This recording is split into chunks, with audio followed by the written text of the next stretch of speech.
All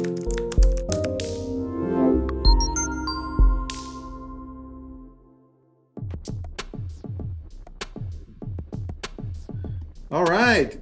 Thank you for that. Junkie, you're going to hang in there with me to interview Lori. What's up, Lori? Lori. Hi, Tristan. How are you? Good. I'm excited to talk about how to start your virtual office here. I have loved everything I've heard so far. It's so funny. I've been like, oh, I want to give people their time to talk. So I was trying not to interrupt, but so many things that Kevin said and what you and Pavel were talking about in the beginning, definitely we're hitting home. I have like a little presentation I was going to go through about virtual brokerages. So I'm going to go ahead and start sharing that. Let's do that. I may interrupt you, or Junkie may interrupt you with questions. But before we do that, can you introduce yourself really quick if you don't in here? That's part of the slideshow, Tristan. Oh, perfect. Then we're good. And I am known to interrupt. I am known to interrupt. I always tell Tristan always says, we interrupt Junkie. I'm like, yep, I'm right here. Let's go. I'll have questions for you too. Awesome. So this is a presentation about building a virtual office, because right now, all of the things that you're talking about, which is having the systems in place, having everything written out in a process form so that if you needed to walk away, you already have everything in place. That's a huge part of having a virtual office, because people aren't in the office with you. So, sorry, getting an instruction here. There we go. Now it looks pretty. So building your virtual office. This is a little bit about me, just so that people, I'm not just some random person on the screen. I can tell you a little bit about myself. I've been in real estate for over 22 years. And that's just being professionally in real estate. I had grandparents who were both in real estate. So I kind of didn't have a choice, I feel like. Went to school for fashion design, swore I was never going to be in real estate. Here I am, 22 years later. I've owned 6 real estate brokerages. I have done deals internationally. I've owned personally over 100 properties. I've had single family, multifamily, commercial. I had a resort. I have coached and trained well over 300 brokers, and I've been licensed in multiple states. I actually used to be down in the Bay Area. That's where I started for a lovely competition, a lovely company called Home Shark. At that time, it was homeshark.com. It was Elon's largest competitor. They changed their name to iOwn.com. I'm sure everyone can understand why they changed their name. Homeshark was a little bit interesting. I have 5 children, and I run Nexus, which is a virtual brokerage now. So this was about one of my old companies. I wanted to kind of just have a little comparison for people between a standard brokerage, which is kind of the brokerage model that you see. I'm going to explain the last brokerage I owned and then go into the differences between that and virtual. So I had a 25-75% split. Now, a lot of people look at that and go, oh my gosh, well, I was providing leads, office space, free printing, like a ton of stuff.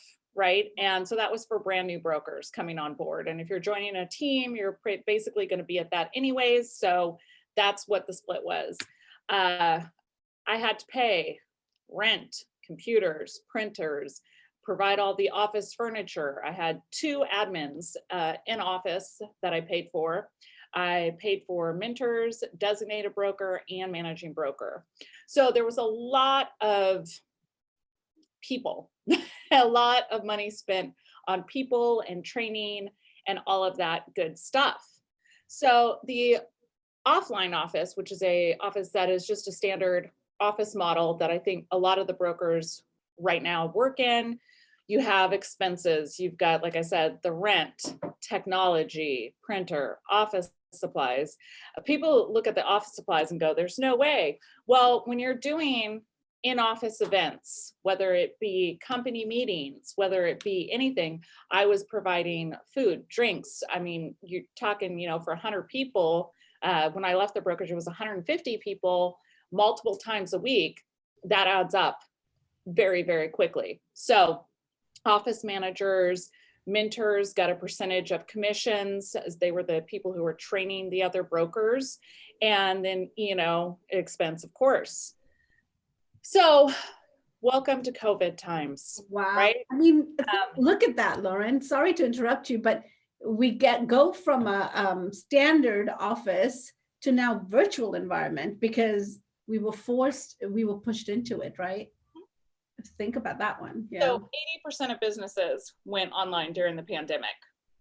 A virtual brokerage, basically all brokerages here in Washington State had to figure out something because we weren't allowed to come into the office for many, many, many months. So basically the virtual brokerage, it made sense then because we were forced into it. But now looking at it, I mean, you have employers around us. I'm in the Seattle area, Kirkland specifically, but around us, you've got Microsoft, Amazon, some huge companies, Facebook's even up here too, and they're allowing the majority of their workforce to be virtual now. They're working from home. So looking at that and where we were forced into it, but there's a ton of brokers who are now realizing, my gosh, look at how much I'm paying for an office that I can't even use. And now, what do we do? There were brokerages who were not necessarily giving people a break on what they're paying for their offices. There were brokerages that really almost shut down. They didn't embrace technology. They're not doing everything online. They just kind of stopped the meetings. They stopped doing a lot of things that were the reason that kept brokers there. Very true. So now agents are really appreciating the virtual model and the flexibility of lifestyle. I think one of the things that Kevin touched on was being able to run the business from anywhere. And that with a virtual brokerage is completely the case. I know Janky must know where Lake Tahoe is. My sister's second home is on Lake Tahoe, and I've run office meetings from Lake Tahoe, literally sitting with it. It wasn't a virtual background, it was a real background, but it looked virtual because Tahoe is ridiculously gorgeous and kept very, very clean. Thank you, California and Nevada, for that. And it's really, it's a great experience because you literally can run the office from anywhere. I mean, whether it be Florida, whether it be Italy, whether it be Mexico, everything is done virtually. We are completely paperless. So really the pandemic, I wanted to put this in because it made a huge difference because people realized, oh, I really can do this from anywhere. So it's nice because brokers don't pay the high overhead of commercial space and the agents benefit in the form of higher splits. And in some cases, you know, there is revenue sharing involved. So really, you don't have to pay for the office space when you don't use one. That was a huge influence in a lot of brokers who have made a move. People saying, gosh, you know, that are looking right now because they're paying, not only they pay their brokerage higher fees for the ability to have, you know, a conference room and other things, but it's also for an office. I know when I was at a different brokerage that I had spent some time at, I was paying, I think it was, I don't remember the exact figure, but it was somewhere around $500 extra to have a small office for myself. And if you're looking at that, it adds up, right? So $500 a month, that could go towards a lot of different things. And I think a lot of people are realizing that now and really taking a look at budgets and what we're putting our money into. So this is the virtual company structure. So at Nexus, that's a virtual office. We're completely paperless. Everything is done online. So we have a amazing structure, but I'm going to go through kind of what's on the slide, and then I'll go through some more stuff later as well. So we have a designated broker, which is myself. I answer questions. I really want to be responsive to people because I think a lot of times people think, oh, with a virtual brokerage, you're not getting any of the perks that you get at a standard brokerage. So that's one of the things that I've really been cognizant of and really want to make sure that I am keeping my standard level where it would be at a normal brokerage with a virtual model. So the lead generation manager, that's something there are brokers who still need leads. And one of the things that we offer here at Nexus is a split for people who are looking for leads through the company. So company leads. So that is a split because that does cost money to generate. Then we have a managing broker who's also available to answer questions, run meetings, do a lot of the fill-in work when I'm doing something such as this, right? There's an opportunity for someone who was interested in having a role of leadership within the company. So that's really what a managing broker is. They can manage teams, plus they're licensed as a managing broker, which lets them have the liability and the availability to manage brokers or agents, depending where you are within the country. Then we have a virtual office manager. So a virtual office manager can be someone who is actually in the office, or it can be someone who is not in the office, but is managing virtually. So they can be located anywhere. I know, Tristan and Kevin both touched on this point, that they have people who are doing really important jobs that they have laid out for them, what the roles and tasks are, and it doesn't matter where they're located. They could be really anywhere in the world and still take on those roles and responsibilities. Then we offer a transaction coordinator because let's face it, a lot of brokers are not the best at paperwork, right? We want someone who's going to remind us of dates and different things. So a transaction coordinator is a real integral part of any real estate company. There's also a secondary market where you can find transaction coordinators as well. And the virtual assistants through Virtudesk, I know that there's plenty of transaction coordinators available there as well. Then marketing manager, that is so key, because having a great brokerage, if no one knows about it, who cares? It's really marketing the strengths. What are the benefits of the company? What are we doing that's different, and getting it out there, really letting people know what you're up to. That's a huge part of marketing. Then we also have a growth manager, someone who's reaching out to brokers, people we've done cross sales with, people who have registered to do events. We just did an event called the Accelerator, and all of those things are made possible by all of these people within the structure. Now, I also have had people ask me, well, what's the first hire? Right? If you're a managing broker and you're looking at doing a virtual office, what's the first hire? And, it really depends on where you're going with that. But I would say either a managing broker, growth manager, or a virtual office manager, because the other things aren't necessary to start the business. But I get that question a lot. So, that I kind of went through a little bit of this already, but I'll definitely dive in a little bit deeper. Oh, it's good. I like this because you're giving insight as to how to be able to build a virtual brokerage. Yeah. And a lot of people don't understand that that's even, Lorraine, even if we have a brick and mortar, right? Which, by the way, I'm looking at opening up a brick and mortar in Malibu, right?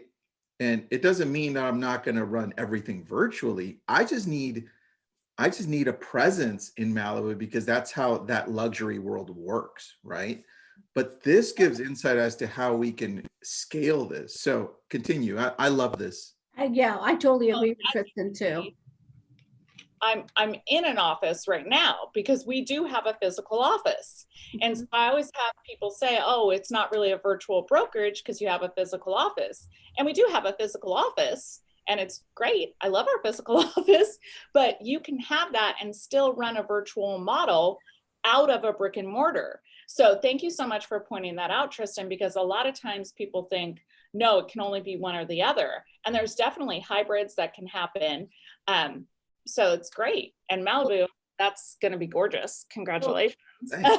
Lauren, if I may cut into this right now, interrupt you actually. This is something very similar to what I'm doing too, right? I mean, virtual, that's what it's all about. Virtual office, everything is based out, right? The headquarters is right here, but we've got leveraging. We're leveraging out through our VAs in other country, right? So again, it's all our, our transaction coordinator, marketing manager, virtual managers, all of them are out, right? And it's become that kind of an industry right now. So this is awesome. So one of the things is people always ask kind of what their duties are. And of course, there's more extensive lists, but I really wanted to kind of just touch on a couple of things that are really important.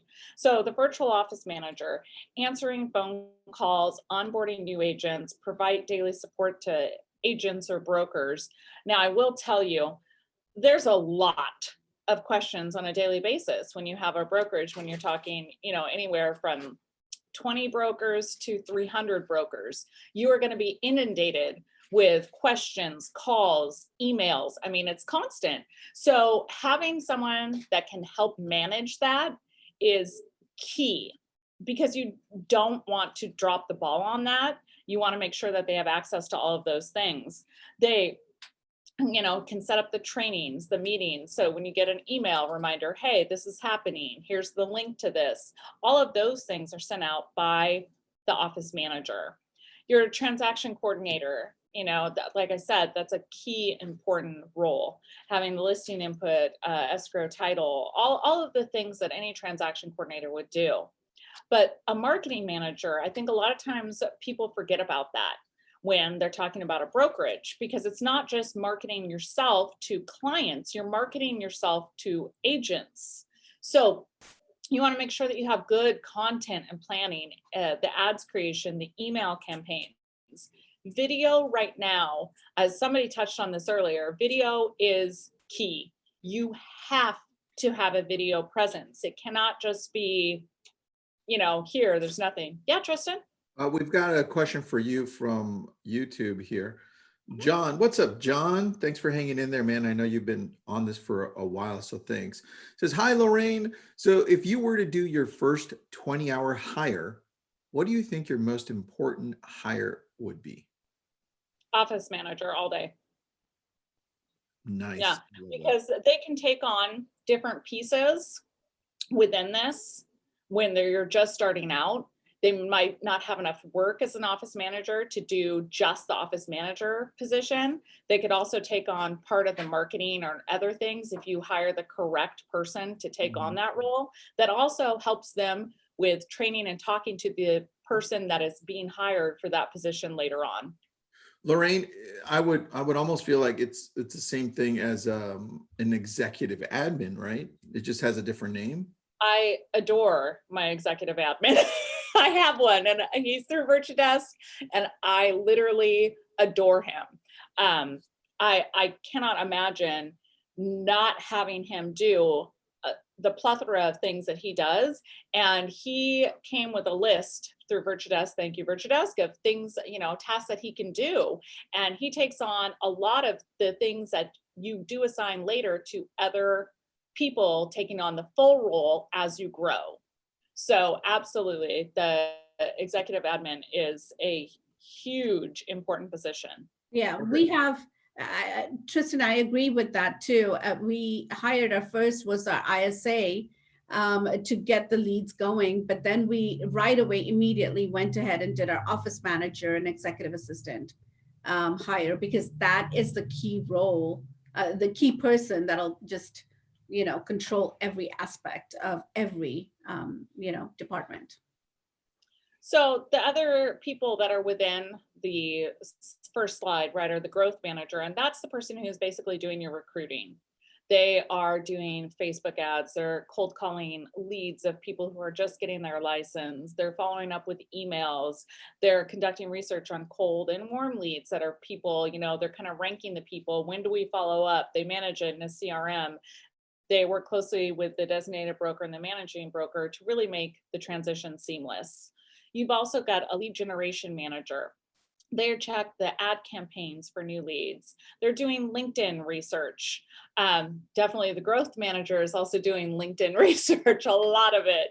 LinkedIn, Facebook, social media, finding out what's going on with these people. The lead generation manager is also involved in Facebook groups, doing funnels, managing any ISAs that you have.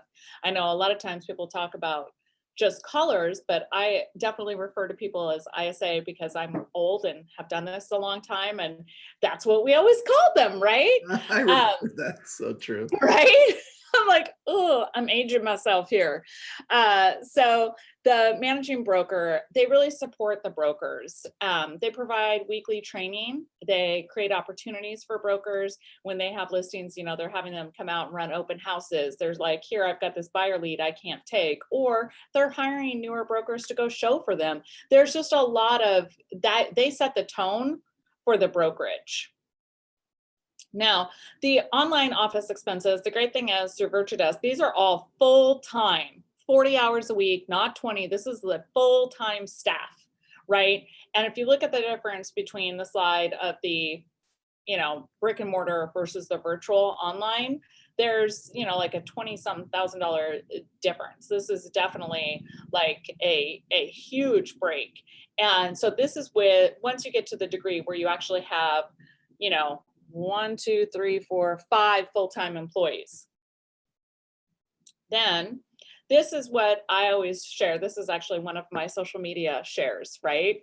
Here, this is what you make, because scouting brokers right now is definitely difficult. And it's one of those things where you're trying to say, here, what are the benefits of coming here? And yes, virtually, you know, we can do all these things, but when it really comes down to it, a lot of people are interested in, well, what's the difference to me? How, you know, why am I going to move over to this? And it comes down to making more money. And that's what at the brokerage I'm at right now, which is completely virtual. We are completely paperless. That's the difference, is the difference in commission pay for them. So that is it. Does anybody have anything else that they wanted to talk about, Janky? Wow, Tristan? that is amazing. Like, I mean, everything virtual, everything paperless, and everything focused. Like, you know, especially like you said, since it has become after the pandemic, we've all gone so virtual in our lives, in our industries. And saving money at the same time, like that last part that you just shared, that's almost a difference of $9,000 in your pocket, right? I mean, additional $9,000 with you when you look at the net commissions and the splits. And that's each commission check. That's not like over the year. Exactly. And so if you're closing, you know, let's say 2 to 3 transactions a month, you're going to see how quickly that adds up. Exactly. One of the things that I have said over and over again is it's actually cheaper. I always get confused why people want to open their own brokerage because I know the responsibility. I know what it takes to do that. And I always joke, it's cheaper to be an agent here. And I joke, but it's very, very true. It's cheaper to be an agent here than it is to own your own brokerage. And people always forget they've got the E&O, they've got the L&I, they've got, I mean, there's all of these things that people forget. Oh yeah, I have to find someone that's going to file the B&O, who's going to take care of all of those things. And even if you have an office manager who's taking care of that, there's an expense that goes with those things. So they always forget, oh yeah, there's someone that does that for us at the office.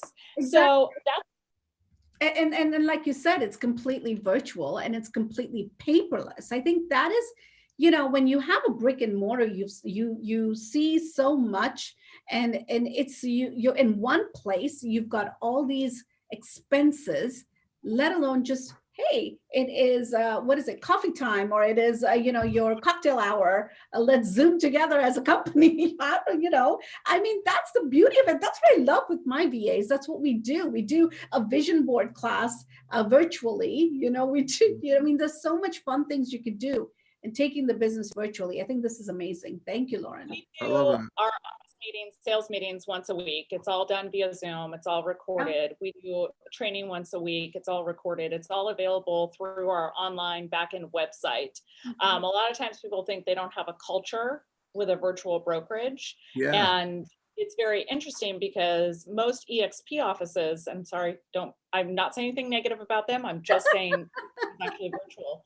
And it's one of those things where people go, oh, you know, how do you do this virtually? Well, we all discuss things at trainings. We discuss things on our Zoom. I mean, we really have an amazing I don't want to say necessarily culture, but that's really what's been created, because we have, 3 licensed attorneys who are here as brokers. We have flippers, we have investors, we have a general contractor. So we've got this amazing variety of people that have joined for different reasons, right? But they're all here and they're all willing to share.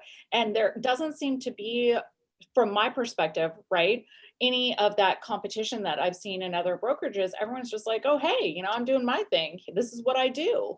And it's really enabled the brokers and the agents who are here to learn and to find out, oh, maybe I do want to do this, or maybe I don't, because we're all just very honest and, really getting the information out there as much as possible.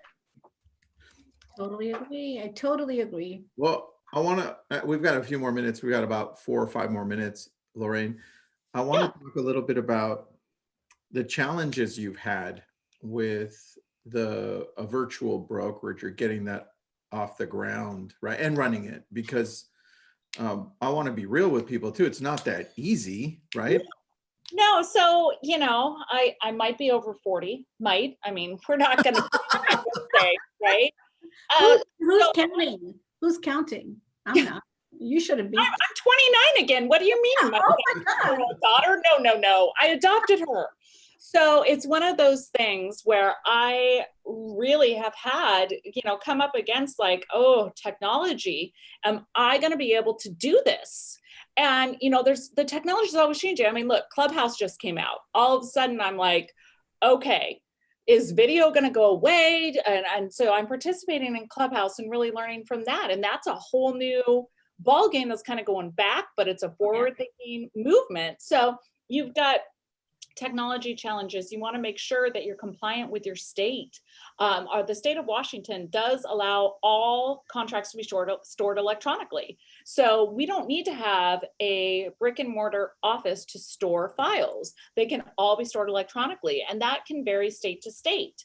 So that is one of the things that I think is really important, is making sure that you're not only following the rules and laws of your state, but you're figuring out how to work with technology. We've done a YouTube channel to really work on different videos and saving videos and making sure that people have access to all the trainings, because a lot of times people don't necessarily want to redo the same class over and over. So if you're recording your trainings, that was a huge thing for us, is recording all of them, so that people then had access to go, oh, okay, I can go back to this training and watch it again.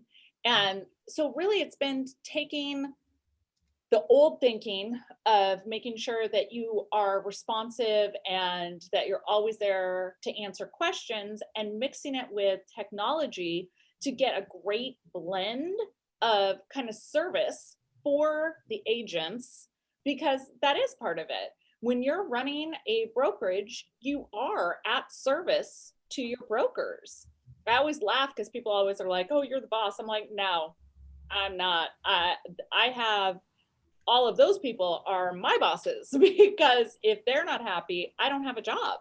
Yep. So That's true. Yeah. And I think a lot of times people forget that. And that's one of the things where you want to make sure that it's easy for the brokers to, an agent and broker, just so you know, here in Washington, we're all brokers. And then if you're like a broker from other states, it's managing broker. So one of the things that I always want to make sure is that the systems are easy for them. They don't want to spend, years learning a new CRM or learning, how do I do this? I know with like different systems where you upload your files, like SkySlope Command, depending what brokerage you're at and what they use to upload your purchase and sales and to store your files and to check through your files and make sure everything's compliant. You want to have a system that is easy.